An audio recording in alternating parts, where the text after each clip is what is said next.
మీ business ని develop చేసుకోవాలని అనుకుంటున్నారా?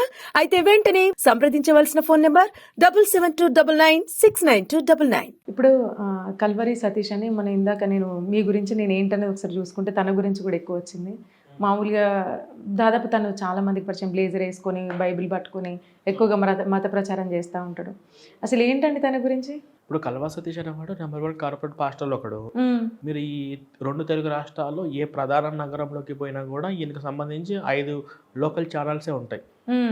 కల్వర్ టీవీ, కల్వర్ స్వరం, సతీష్ అని చెప్పేసి ఈయనకి సంబంధించిన 5 ఓన్ ఛానల్స్, అవి కూడా 24 గంటలు ప్రసారమయ్యే ఛానల్స్ అనమాట. అవన్నీ కూడా ఉంటాయి. ఇప్పుడు ఈయన మళ్ళీ వీళ్ళకి ఫండ్స్ వస్తాయి, ఆయనకి వస్తాయి. మొత్తం ఫండ్స్, ఈ కానుకల దశభాగాలు వస్తాయి. తర్వాత వచ్చేసి మీరు ఎక్కడికి వెళ్ళినా కూడా ఈ రోడ్డు మధ్యలో డివైడర్లు ఉంటాయి కదా, మీరు నంద్యాల ఈ దశమ భాగాలంటే 10% ఇవ్వడం అన్నట్టు. మన సంపాదించుకున్న సంపాదనలో 10% 10% చర్చికి ఇవ్వాలి. ఆ కాన్సెప్ట్ లేకపోతే మొత్తం ఈ పాస్టర్లే వదిలేసి వేరే జాబ్ చూసుకుంటారు. ఆ కాన్సెప్ట్ ఉండబట్టే వీళ్ళందరూ చర్చిలు కట్టి పాస్టర్గా వృత్తిగా సాగించేది. దేవుడా, మీరు తప్పు చేశారు. అంతేకాదు, మీకు పూర్తిగా చెప్తాను చూడండి. మనం సంపాదించిన సంపాదనలో ఫస్ట్ 10% పాస్టర్కి ఇవ్వాలి. ప్రతి వారం కూడా 100-200 కానుకలు ఇవ్వాలి. ఆ దశభాగం సపరేట్, కానుకలు సపరేట్.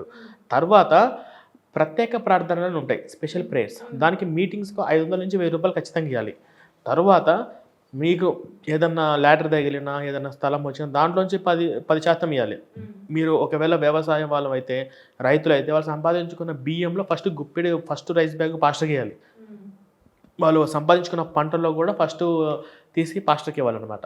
అంటే ఇట్లాగా మొత్తం మీద 30% పల్లెటూరులో, విలేజ్లో అయితే ఇప్పుడు వర్షం చూసావా, నీకు వర్షం పడించేలా చేసింది నేనే, మా ప్రార్థన చేశాను కాబట్టి ఇందులో ఈ డైరెక్ట్గా అడిగేస్తారు పాస్టర్లు.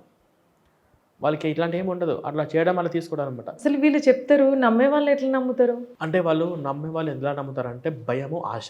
ఒకటి, అవునా జరుగుతుందేమో. ఇప్పుడు వాళ్ళ పాస్టర్ ఏమంటారు, నేను నీకు 10,000 ఇస్తే నీకు 20,000 దేవుడు ఇస్తాడు, ఎలా చెప్తారు కల్వా సతీష్. వాళ్ళ టీం అంతా అలాగే చెప్తారు. అవునా 20,000 వస్తాయి కదా, 30,000 వస్తాయి కదా అని చెప్పేసి. ఇప్పుడు చాలామంది బెట్టింగ్ యాప్లలో పెట్టి మోసపోతున్నారు అంటారు కదా. మరి ఎట్లా పెడతారు వాళ్ళు? లక్షలు పెట్టి వాళ్ళు ఉంటారు కదా. వాళ్ళు పెడితే అంతకు 10 వస్తాయంటేనే కదా పెట్టేది. ఇక్కడ కూడా అంతే, మీకు పెడితే దేవుడు ఇస్తాడు, దేవుడు వేరే రూపంలో ఇస్తాడని చెప్పేసి అలాగా. ఏది కల్వరి సతీష్ టీం మొత్తం? అవును. తర్వాత ఈయన డిజిటల్ చర్చిలు అని చెప్పేసి మొత్తము ఇక్కడ ఈయన వాక్యం చెప్తుంటే అక్కడ డిజిటల్లో వెళ్తుంది అనమాట. అంటే మనం సినిమాలు థియేటర్లో సినిమా ఎట్లా చూస్తామో అట్లా ప్రొజెక్టర్ అనమాట. అట్లాగా మొత్తం ఒక 10-19 సంఘాలు కట్టాడు. అక్కడ కట్టి అక్కడ అంతా మెయింటెనెన్స్ చేయడం కోసం చేస్తున్నాడు. సో ఈయనదంటే అసలైన భక్తి అట్లా ఏముండదు, మొత్తం అంతా డబ్బు గురించి. మొత్తం డబ్బు గురించి. పోనీ నేను చెప్పింది అబద్ధం అనుకోండి, ప్రవీణ్ అబద్ధం చెప్పాను, పోనీ ఓ పని చేద్దాం, ఇక్కడ నుంచి కల్వా సతీష్కు ఎంతమంది వెళ్తున్నారు, మొత్తం మీద ఒక 10,000-15,000 మంది వెళ్తున్నారు అనుకోండి, 50,000 వెళ్దాం. నేను కూడా ఒక 10,000 నేను తయారు చేస్తాను. చర్చికి వస్తాము, వాక్యం వింటాము, పోతాం. ఒక్క రూపాయి కూడా మేము ఇవ్వము, ఒక్క పైసా కూడా మేము చర్చికి ఇవ్వము, ఫ్రీగా వచ్చి వాక్యం వినిపోతాము. ఒక 20,000 మంది ఉన్నాం, ఒప్పుకుంటాడా?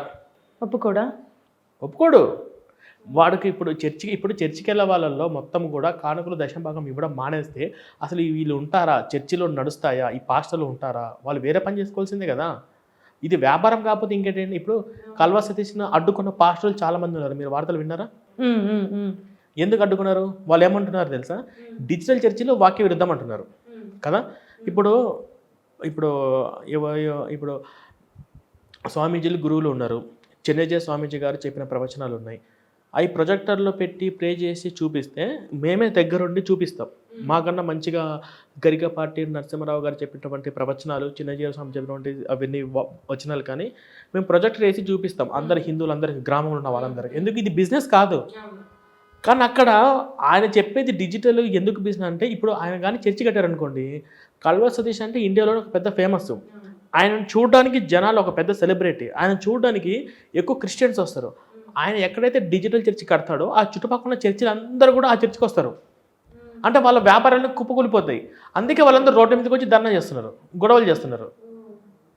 ఇక్కడ మొత్తం ఈ క్రైస్తవం అనేది వ్యాపారమే, మొత్తం బిజినెసే.